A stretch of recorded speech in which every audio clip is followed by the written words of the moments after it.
Oui, l'histoire de la CIA sur le continent sud-américain est parsemée d'actions d'éclat qui n'ont pas toujours résulté débouché sur des résultats probants. Dans les années 50, l'agence avait orchestré un coup d'État contre le président au Guatemala, ce qui a débouché sur des décennies d'instabilité. Il y a eu l'invasion bien connue de la baie des Cochons à Cuba en 1961, qui s'était soldée par un désastre.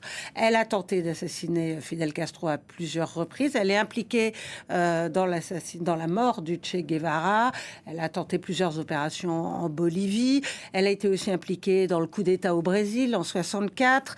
Elle a participé évidemment au renversement du président Allende au Chili en 73, qui a conduit à la mise en place d'une dictature sanguinaire, celle d'Augusto Pinochet. Et puis dans les années 80, la CIA a été impliquée dans le soutien aux Contras contre le gouvernement sandiniste au Nicaragua. Ça avait occasionné d'ailleurs un gros scandale.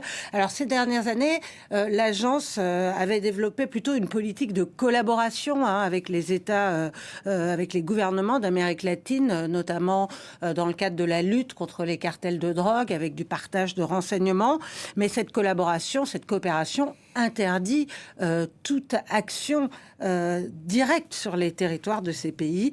Mais lors de son audition de confirmation devant le Sénat, le nouveau directeur de la CIA a semblé vouloir renouer avec cette histoire controversée de l'agence. John Ratcliffe a déclaré qu'il souhaitait rendre la CIA moins réticente au risque et plus disposée à entreprendre des actions secrètes sur ordre du président, allant, je cite, là où personne d'autre ne peut aller et faire ce que personne d'autre ne peut faire.